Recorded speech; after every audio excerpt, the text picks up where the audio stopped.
Assalamualaikum warahmatullahi wabarakatuh. Perkenalkan, saya Gina Trisoniana dari SMP Pembahar Muda, mahasiswa PPG dalam jabatan kategori 2 tahun 2022 dari Universitas Negeri Surabaya. Berikut adalah video PPL siklus kedua saya dengan materi campuran homogen dan heterogen menggunakan model problem based learning. Selamat menyaksikan.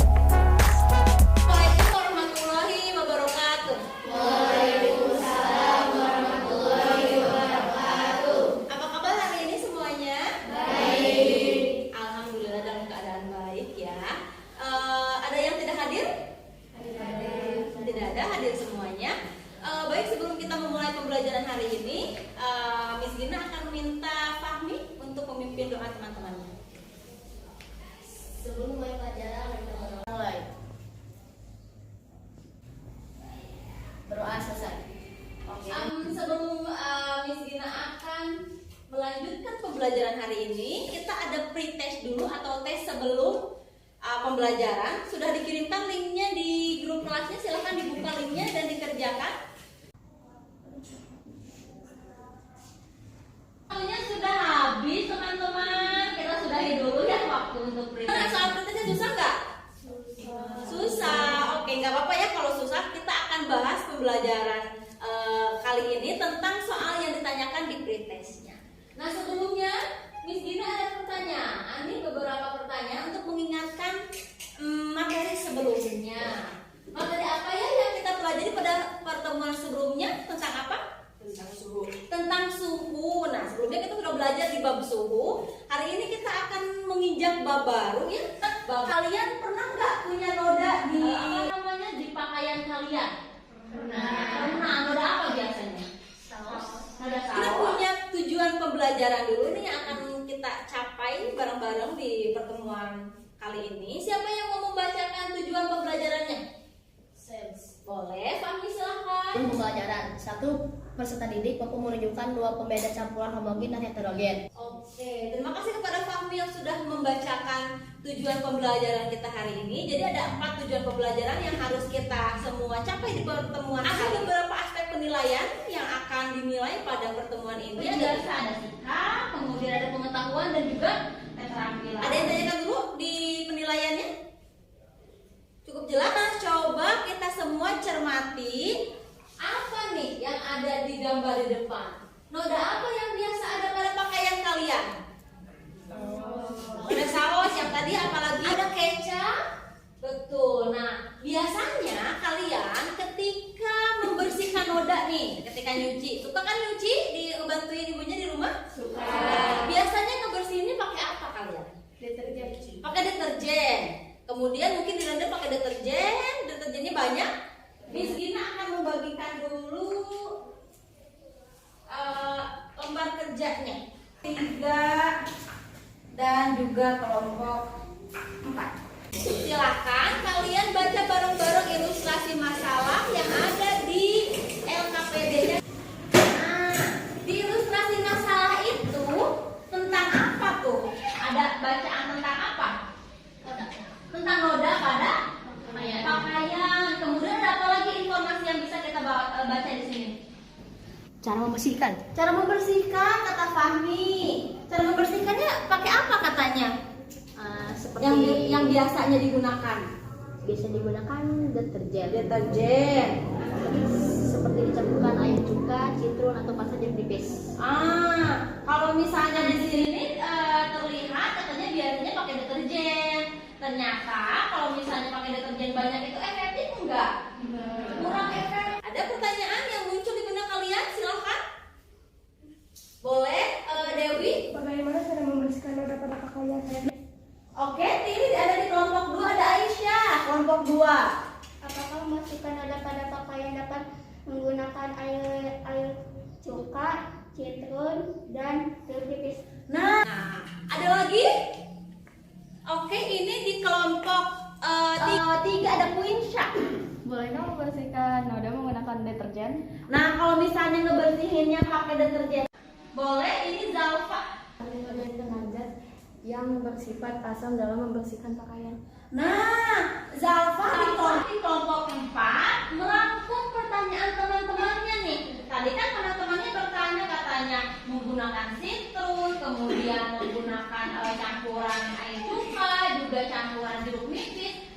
Itu boleh nggak ya? Terus gimana tuh pengaruhnya terhadap noda pada pakaian? Ngaruh nggak kalau misalnya tambahkan campuran tersebut?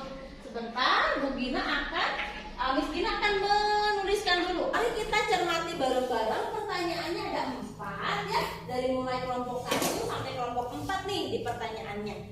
Nah, dari pertanyaan-pertanyaan ini kira-kira kalau kita merumuskan masalah, pertanyaan mana yang cocok digunakan untuk dijadikan rumusan masalah? Berempat kata Fahmi. Kenapa?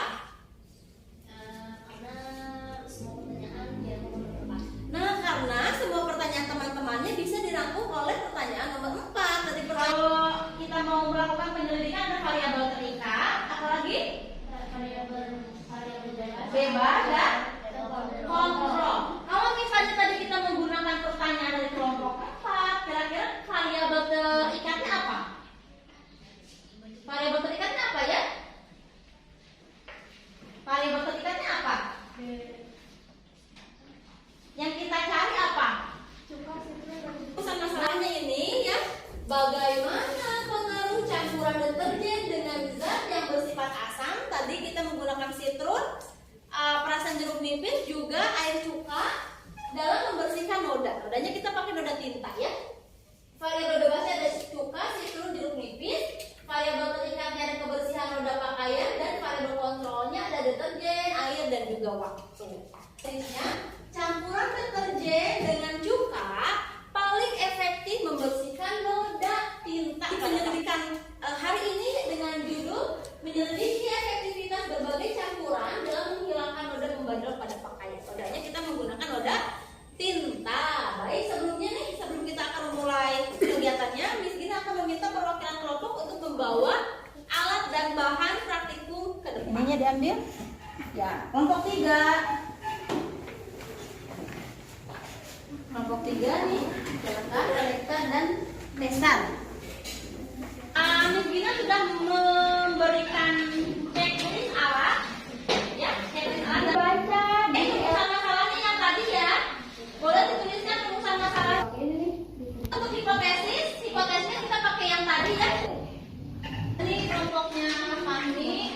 Masukin ke sini setengah tuh tinggal dimasukin. Jangan lupa simpan. Sama Air cuka jadi masuk yang deterjen. airnya harus bareng. Aku pakai stopwatch 5 menit.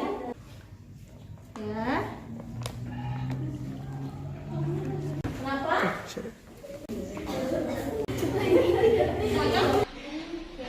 Tinggal tunggu 5 menit. Kalau yang ini jangan satu, jadi yang efektif membersihkan. Coba bandingin. Nah, boleh kayak gitu. Mana yang paling mudah? Yang cuka. Oke, jadi nanti kalian bisa menyampaikannya yang cuka. Nanti ketika presentasi ininya boleh dibawa ya ke depan. Ayo, waktunya tinggal 2 menit lagi untuk mengerjakan. Sambil jalan kita akan mendengarkan presentasi dari kelompok 2. Silakan kelompok 2, perwakilannya maju ke depan. Waalaikumsalam warahmatullahi wabarakatuh. Yang lain ada yang mau menanggapi? Assalamualaikum warahmatullahi wabarakatuh. Waalaikumsalam warahmatullahi wabarakatuh. Kalian mana yang paling mudah? Deterjen plus cuka. Oh, deterjen plus cuka, berarti sama dengan kelompok. Baik, terima kasih kepada kelompok 4 yang sudah bersama. Assalamualaikum warahmatullahi wabarakatuh. Masih penyelidikan campuran. Selamat siang, kami dari kelompok 3 dan kami akan mempresentasikan analisis hasil penelitian kami. Lumayan puas. Lumayan puas. Emang lumayan puas. Oke, kita diukur dulu dengan alat yang kita campurkan tadi. 4. Yang pertama apa? Deterjen tambah air, kemudian deterjen tambah air cuka, kemudian Deterjen tambah citrus. dalam hasil kelompok menyampaikan bahwa yang paling efektif itu adalah deterjen tambah air cuka katanya. Kemudian nih kita lihat dari pertanyaan nomor 1. Campuran yang paling efektif itu adalah campuran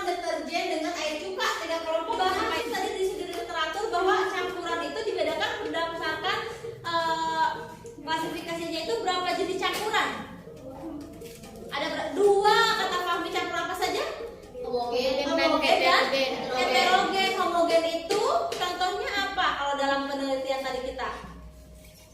Kayak air sirup. Air sirup. Kalau di kita ada air sirup nggak tadi di praktikumnya? Nggak ada ya? Ya kalau di praktikum ada air apa? Yang homogen? Air cuka. Nah ini di beberapa kasus ini ada yang homogen itu air cuka, sudah betul. Homogen itu deterjen. Nah kelompok apa? Di nomor 2-nya deterjen tidak sama sekali pudar. Sedangkan yang ditanyakan nomor 2 itu adalah homogen yang mana, heterogen yang mana, gitu ya.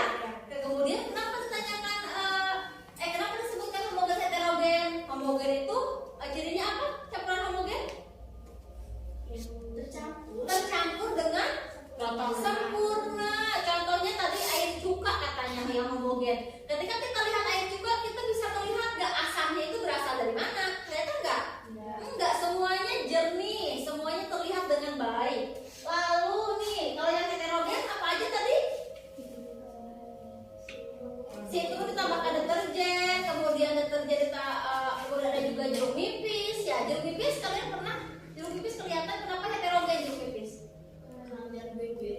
Karena ada bulir-bulirnya. Jadi ketika kita lihat ini bisa kelihatan bulir-bulir sebelah sini gitu. Beda dengan cuka. Bisa membedakan cuka dengan jeruk nipis ya? Berbeda sekali kan? Kemudian untuk tadi kan hipotesis kita di awal itu hipotesisnya diterima ditolak. Betul atau tidak hipotesisnya? Betul, ternyata sudah dibuktikan dalam pembelajaran ya. Tapi semuanya ini sudah mayoritas sudah mengisinya dengan baik ya. Jadi yang homogen itu bukan air cuka tambah deterjen, tapi air cukanya saja. Nah, jadi dalam kehidupan sehari-hari ini kita bisa melakukan nih. Nanti one day kalau misalnya kalian punya noda nih kena spidol karena biasanya ngisiin tinta spidol atau misalnya nulis di depan terus kena spidol di bajunya kalau dia warna putih, kalian bisa menggunakan apa yang terefektif tadi? Deterjen tanpa air cuka gitu. Homogen itu berarti ada bagian pemisah, ada bidang pemisahnya. Seperti itu kelihatan ada batasnya. Susu juga kalau kita simpan kan ada bagian terang, bagian mana bagian yang lebih terang. Kalau ini kita belajar tentang apa ya anak-anak semuanya? Homogen.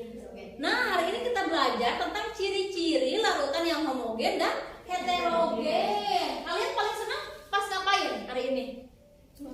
Pas nyuci, pas praktek. Miss Gina akan memberikan apresiasi kelompok. Jeng jeng jeng. Siapa ya kelompoknya nih yang paling ada 4 apresiasi. Ada apresiasi kelompok terrajin, terkompak, terkeren dan terbaik. Namanya terrajin. Terrajin ini kepada Rahmi dan kawan-kawan. Nanti dibagi-bagi kelompok terbaik. Oke, terima kasih. Silakan untuk pertemuan selanjutnya kita akan masuk ke dalam bahasan selanjutnya itu tentang sistem gerak. Nanti Miss Gina akan memberikan link materinya. Kalian bisa baca dulu di rumah ya. Nah, kita akan post test dulu. Silakan dibuka lagi tadi link yang sudah Miss Gina kirimkan di grup kelas. Oke, waktunya sudah habis. Ketika sudah pembelajaran, ngerjain soalnya lebih bisa? Lebih bisa ya karena kita sudah melakukannya di pembelajaran. Nah, pembelajaran hari ini selesai. Terima kasih kepada semuanya yang sudah sangat baik mengikuti praktikum hari ini. Jangan lupa untuk membaca materinya yang Miss Gina sampaikan nanti di grup kelasnya. Miss Gina tutup pembelajaran hari ini dengan ucapan salam. Wassalamualaikum warahmatullahi wabarakatuh.